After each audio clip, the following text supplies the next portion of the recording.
Jammu Kashmir union territory का पहला assembly session आज खत्म हो गया और इस असेंबली सेशन के खत्म होते ही सभी लोगों को जो इस असेंबली सेशन से तवक्कात थी लगभग सबकी पूरी हो गई। सबसे पहले कंटेंट क्रिएटर्स को दुनिया भर का कंटेंट मिल गया इस सेशन से। नेशनल कॉन्फ्रेंस को 370 के ऊपर रेजोल्यूशन पास करना था, उन्होंने रेजोल्यूशन पास किया।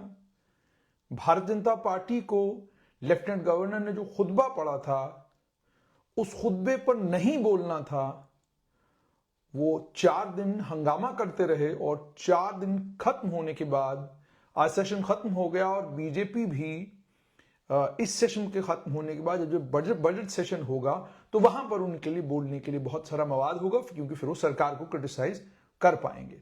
इस असेंबली सेशन में उनके लिए जरा मुश्किल थी, क्योंकि जो खुतबा लेफ्टिनेंट गवर्नर ने पढ़ा था वो पिछले 5 साल का सरकार का लेखा जोखा था। तो अब अगर बजट सेशन में उन्हें उस लेखे जोखे के ऊपर बोलना पड़ता तो मुझे लगता थोड़ी परेशानी हो जाती। अब इस असेंबली सेशन से जो तवक्कात थी उन तवक्कात के ऐन मुताबिक इस असेंबली सेशन में तमाम चीजें हुई हैं। पहली बात तो यह कि नेशनल कॉन्फ्रेंस ने इंतखाबात में यह वादा किया था कि 370 और 35 को लेकर उन्होंने वादा किया, उन्होंने कहा 370 पर हम रेजोल्यूशन लाएंगे। और जब असेंबली सेशन लगा तो उन्होंने जम्मू कश्मीर रीऑर्गेनाइजेशन का जो कानून है उसको ध्यान में रखते हुए, कॉन्स्टिट्यूशन ऑफ इंडिया को ध्यान में रखते हुए और ट्रांजैक्शन ऑफ बिजनेस रूल्स जो इस वक्त जम्मू कश्मीर में लागू हैं उन तमाम को ध्यान में रखते हुए, उसके इन तमाम चीजों को ध्यान में रखते हुए रेजोल्यूशन लाया।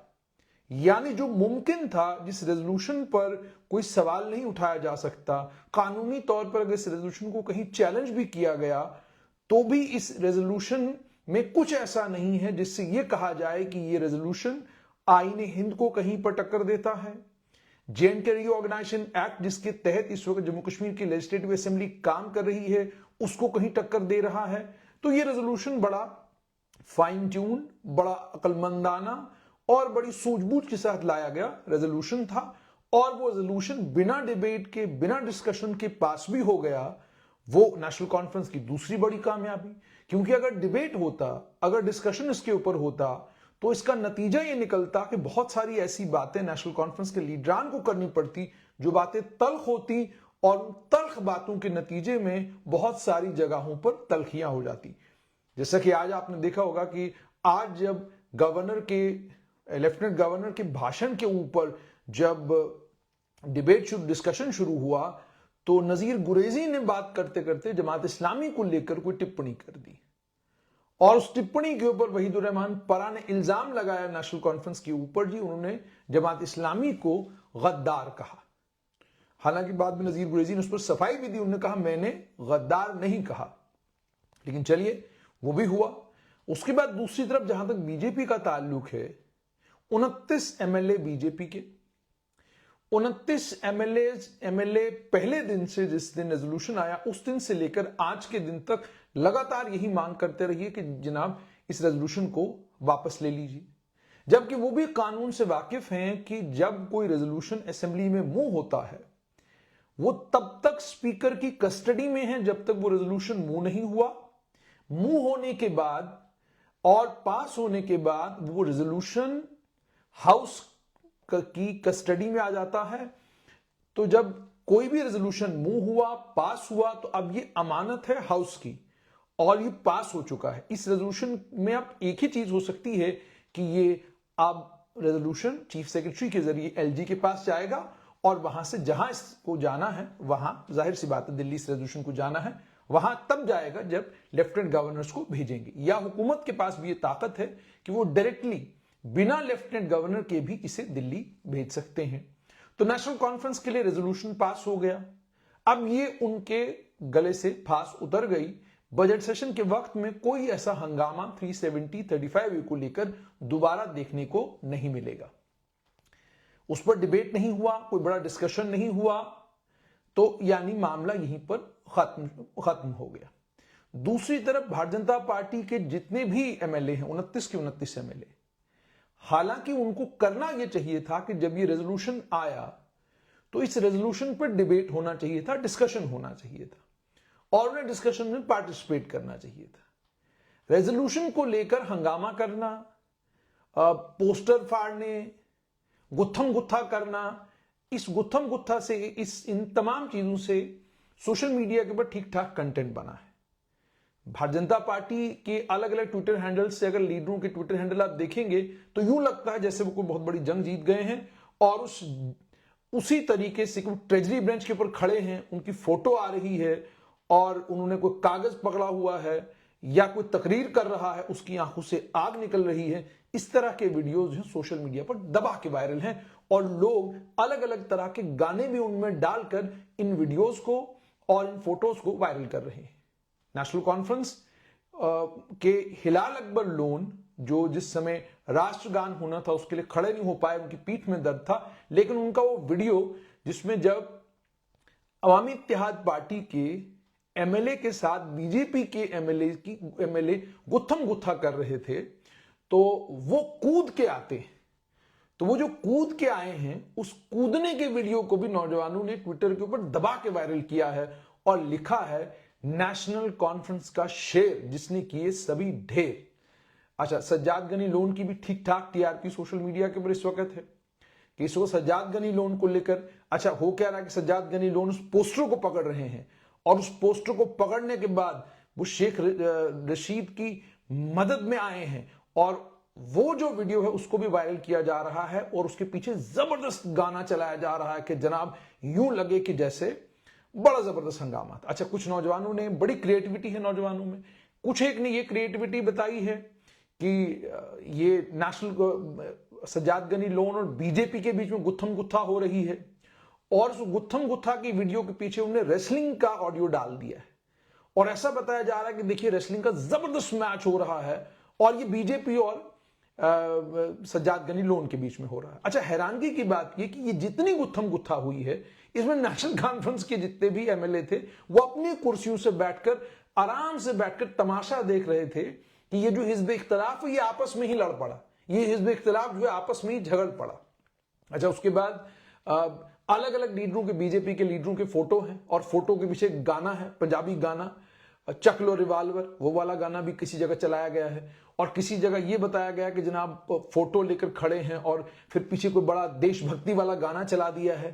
वो उस तरीके से उस चीज को बताया गया है। मतलब कुल मिलाकर बताने की ये कोशिश है, मतलब यूं महसूस होता है आपको इन वीडियोस को देखकर कि ये असेंबली नहीं अखाड़ा था और ये सारे पहलवान अखाड़े में उतरे थे और उन्होंने गुत्थम गुत्था करके ये साबित करना था कि कौन कितना ताकतवर और कौन कितना मजबूत है। ये तवक्का भी इस पहली असेंबली से यही थी क्योंकि नेशनल कॉन्फ्रेंस का था कि 370-35 को वापस लाएंगे, रीऑर्गेनाइजेशन के कानून को खत्म करेंगे, ये उनका एजेंडा था। पीडीपी का भी यही एजेंडा था, पीपुल्स कॉन्फ्रेंस ने भी यही सब वादे किए थे। अवामी इत्तेहाद पार्टी तो इससे 2 कदम आगे निकल गई थी।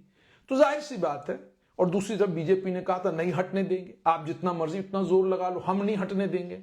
तो अब पहले असेंबली सेशन से तवक्का यही थी कि फायरवर्क्स होंगे, जबरदस्त हंगामा होगा, जबरदस्त शोर होगा, गुत्थम गुत्था की पॉसिबिलिटी भी थी, लेकिन किसी ने यह नहीं सोचा था कि इस हद तक ये बातें चली जाएंगी कि आज जम्मू कश्मीर की लेजिस्लेटिव असेंबली में 3 टाइम के एमएलए और बड़े सीनियर लीडर और पूर्व मंत्री भी रहे हैं वो, उन्हें जो है उन्हें मार्शल जो है लेजिस्लेटिव असेंबली से उठाकर बाहर ले गए और उठाकर बाहर जो है उन्हें उन असेंबली से किया गया।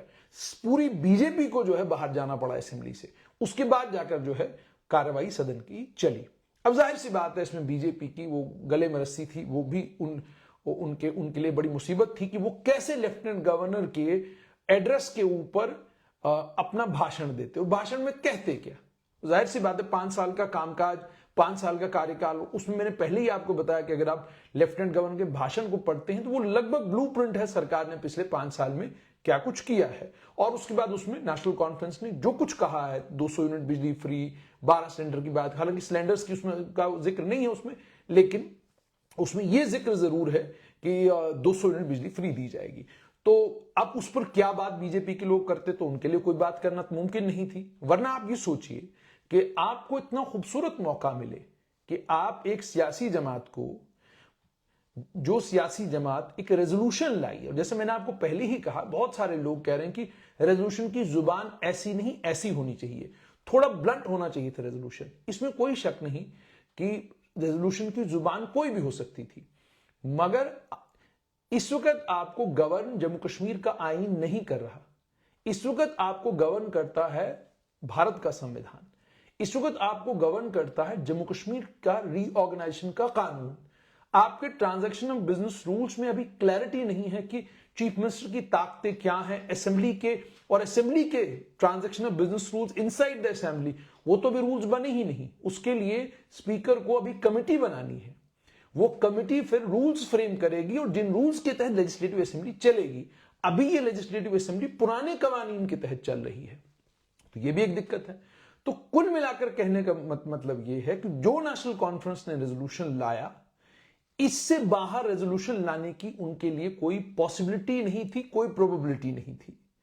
बहुत सारे लोगों ने यह भी कहा कि आर्टिकल 370 को लेकर बहुत सारे लोगों ने कहा कि उसका मेंशन क्यों नहीं है।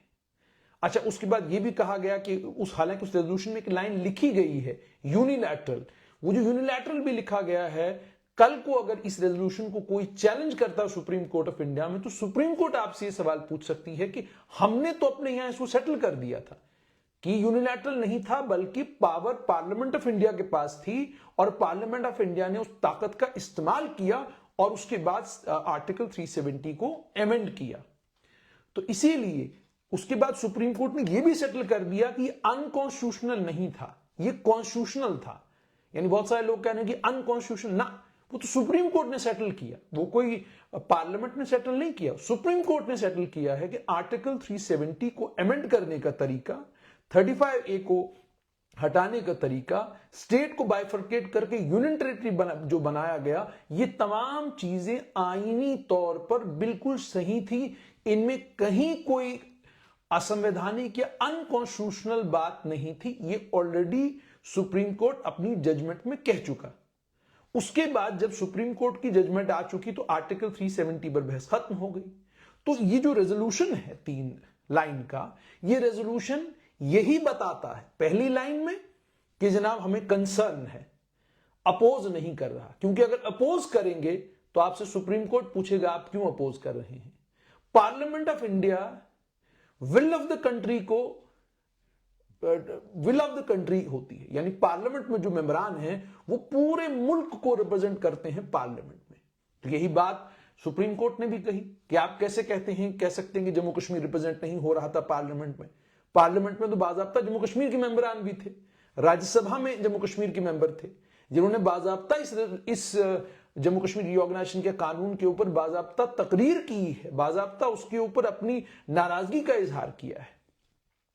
तो विल ऑफ द पीपल का जहां तक ताल्लुक है, तो इसलिए हुकूमत के लिए कोई रास्ता नहीं था इसके अलावा कि हुकूमत इस तरह के रेजोल्यूशन लाती जिससे दिल्ली भी नाराज नहीं होती, आईन की मुखालफत भी नहीं होती, जम्मू कश्मीर का जो रीऑर्गेनाइजेशन का कानून है उसके दायरे में भी यह रेजोल्यूशन आता और हम अपनी बात भी कह देते। इसीलिए वो तीसरी लाइन जोड़नी पड़ी जिसमें यूनिटी ऑफ इंडिया की, यूनिटी ऑफ नेशन की बात की गई है, राष्ट्र की एकता की बात की गई है। अब ये मामला, अब इसका मतलब ये होगा कि नेशनल कॉन्फ्रेंस ने अपने सर से रेजोल्यूशन वाली बला भी टाल दी। अब आज आपने सुना भी होगा चीफ मिनिस्टर ने अपनी तकरीर में कहा कि मैं तरक्की के एजेंडे के ऊपर आगे बढ़ता रहूंगा, एक भी दिन में आराम से नहीं बैठूंगा और मेरी पूरी कोशिश होगी कि जम्मू कश्मीर में तामीर और तरक्की के काम जोर शोर के साथ हो। अब ये बड़ा इंटरेस्टिंग है, तामीर और तरक्की के काम जोर शोर के साथ हो, तो इसका मतलब ये हो गया कि ठीक है, अब ये पहला सेशन था खत्म, यहां पर सबको जो कुछ मिलना था सबको सब कुछ मिल गया।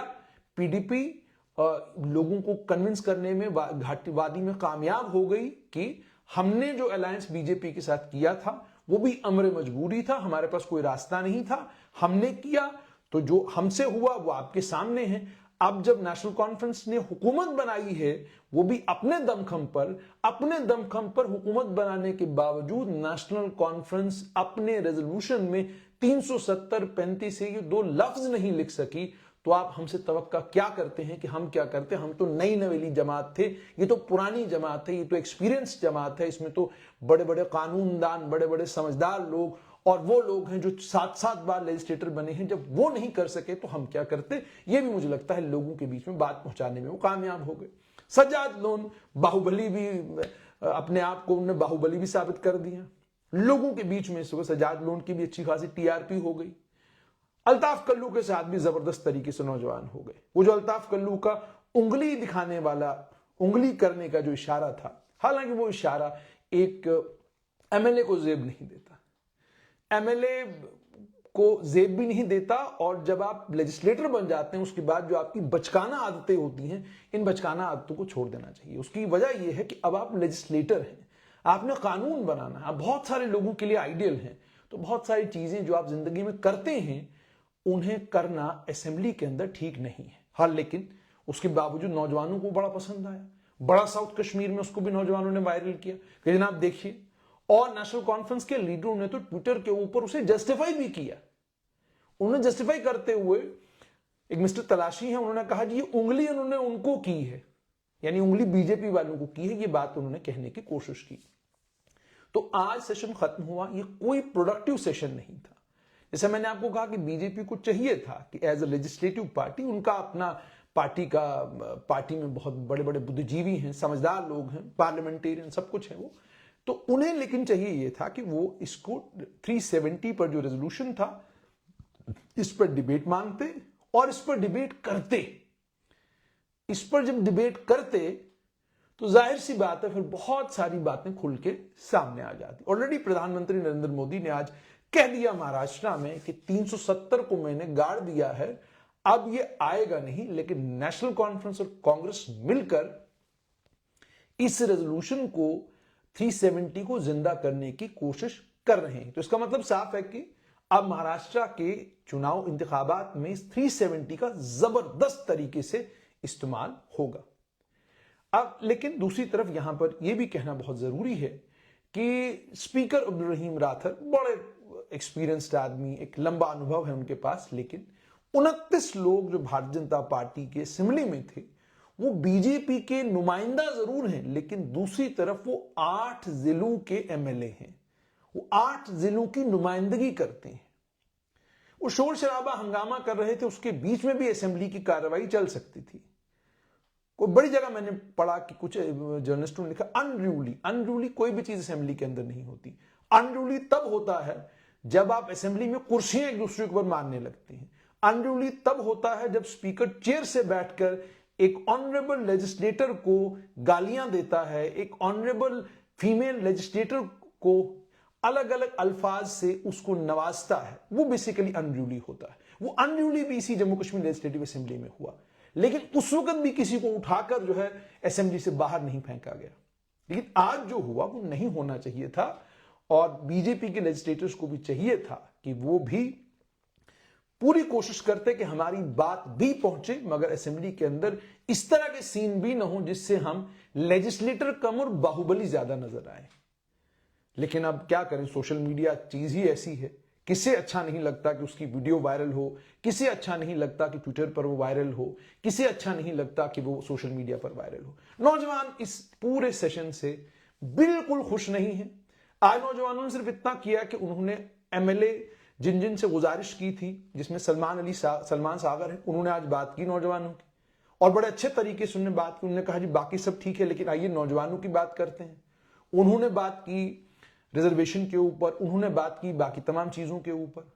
इसी तरीके से डोडा से जो एमएलए बने महराज मलिक, हालांकि असेंबली के अंदर उनका ये पहली बार वो एमएलए बने हैं, और असेंबली में जाने के बाद उन्हें भी इस बात का ख्याल रखना होगा कि नौजवानों की बात करना, और वो बात करना जो पते की बात हो, जो सीधा स्पीकर के पास जाए और वहां से हुकूमत के पास जाए, वो बात वो करें। नौजवानों की बात वहां पर की। उसके अलावा त्राल से जो एमएलए हैं उन्होंने भी नौजवानों की बात की, और उसको नौजवानों ने बाकायदा रिकॉग्नाइज भी किया, और अब वो ट्विटर पर शेयर भी कर रहे हैं। तो ये तमाम चीजें आज पूरे दिन में हुई हैं, और इन तमाम चीजों के होने का मतलब ये हो गया कि ये बेसिकली पूरा लेखा जोखा है इस बार के असेंबली सेशन का। यानी इस असेंबली सेशन से जो तवक्कात थी उनके मुताबिक इस असेंबली सेशन में वही सब कुछ हुआ है। अब देखना यह होगा कि जब बजट सत्र होगा, बजट सेशन होगा, वो जम्मू में होने जा रहा है, वहां पर किस पार्टी का क्या स्टैंड होगा और उससे पहले क्या नौजवानों की जो उम्मीदें जम्मू कश्मीर की सरकार से वाबस्ता हैं, क्या उन उम्मीदों पर सरकार खरा उतरेगी। आज ये भी आपने देखा होगा कि बीजेपी के लोगों ने बाहर लॉन में जो है उन्होंने भी अपना एक असेंबली लगाई, उन्होंने भी लॉन में जो है बाज़ाब्ता स्पीकर बने श्यामलाल शर्मा और वहां पर उन्होंने कोई बात की। मगर बात तो वो है जो असेंबली में की जाए, बात तो वो है जो लेजिस्लेटिव असेंबली के अंदर लेजिस्लेचर वहां पर बात करे, लेजिस्लेटर वहां पर बात करे जहां पर वो बात रकम भी होगी, ऑफिसर भी सुनेंगे और उस बात मामले में कार्रवाई भी होगी। अब देखना यह होगा कि सेशन तो खत्म हो चुका। इस सेशन के खत्म होने के बाद आर्टिकल 370 पर अभी मुझे लगता है 1.5 महीना डिबेट रहेगा।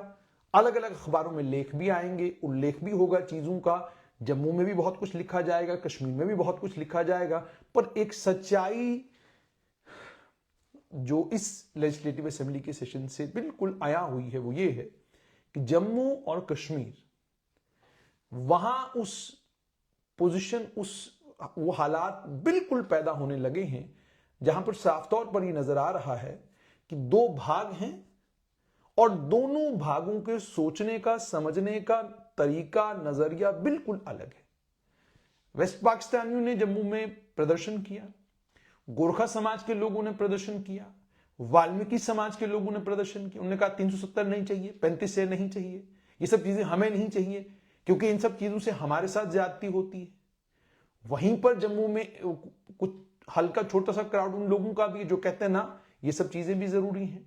लेकिन जब 8 जिलों के एमएलए यकजुबान होकर एक बात में एक स्वर में कोई बात कह रहे हैं तो इसका मतलब साफ, और कोई ये नहीं कह सकता they don't represent the will of the people.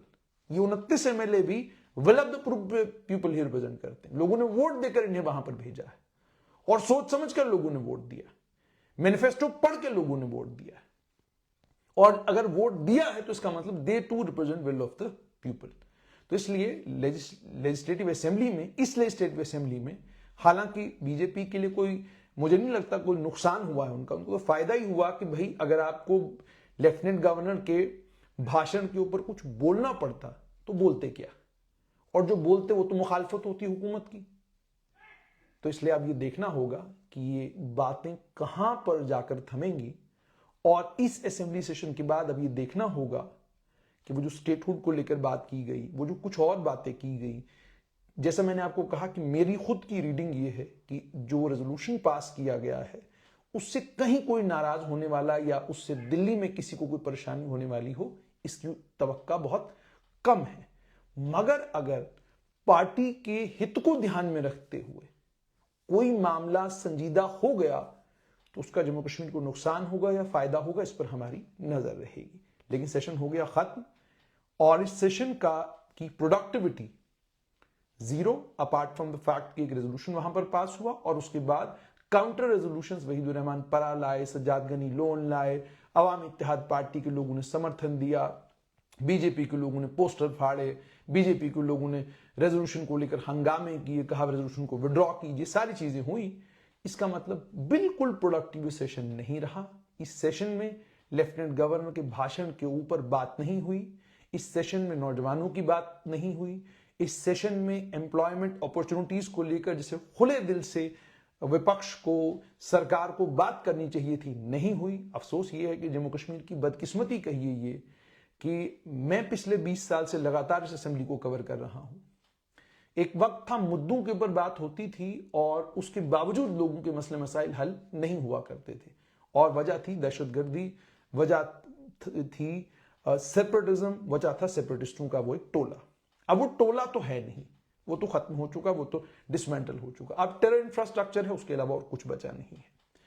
तो काश ये होता कि पूरी असेंबली यूनानिमसली आज ये कहती कि वो जो किश्तवाड़ में 2 लोग शहीद हुए हैं उनकी शहादत पर हम सभी लोग रंजीदा हैं, हमें तकलीफ है, हमें दुख है, और हम चाहते हैं कि हम सब मिलकर, मरकज के साथ मिलकर इस दहशतगर्दी का मुकाबला करें और जम्मू कश्मीर को आने वाले वक्त में हिंदुस्तान का सिंगापुर बनाएं, मिलकर हम ये सब कुछ करें।